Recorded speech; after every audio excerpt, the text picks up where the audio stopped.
राधेच्या कुंतलांशी खेळता खेळता एकदा हरवली कृष्णाची अंगठी. राधेच्या कुंतलांशी खेळता खेळता एकदा हरवली कृष्णाची अंगठी. शोधून कुठ्ठ कुठ्ठ सापडेना सारं गोकुळ तिच्या पाठी. पाण्याला निघालेल्या ललिताच्या ती नजरेस पडली. पाण्याला निघालेल्या ललिताच्या ती नजरेस पडली. झटकन उचलून तिने ती कृष्णासमोर धरली. तोऱ्यात म्हणाली, हवी असेलच अगदी तर घे तुझी अंगठी. हवी असेलच अगदी तर घे तुझी अंगठी, पण माझं इनाम ठेव आधी माझ्या हाती.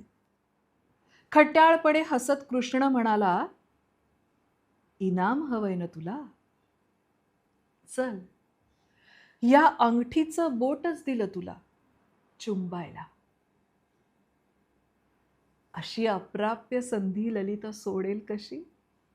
अशी अप्राप्य संधी ललिता सोडेल कशी? अलगद हात हातात घेई ती कृष्णाचा त्याच्या आज्ञेसरशी.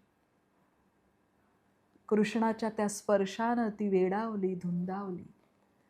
कृष्णाच्या त्या स्पर्शानं ती वेडावली धुंदावली. एकावरच न थांबता तिने चुंबनांची बरसात केली. मन तृप्त झाल्यावर अलगद मान वर केली आणि भारावलेल्या नजरेनी कृष्णाकडे बघत राहिली.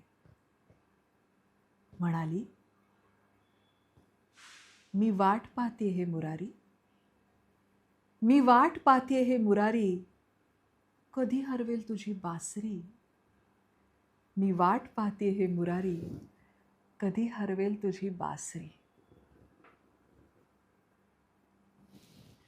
माया गोविंद यांच्या हिंदी कवितेचा स्वैर अनुवाद करायचा मी प्रयत्न केला. तुम्हाला आवडली असेल याची खात्री आहे.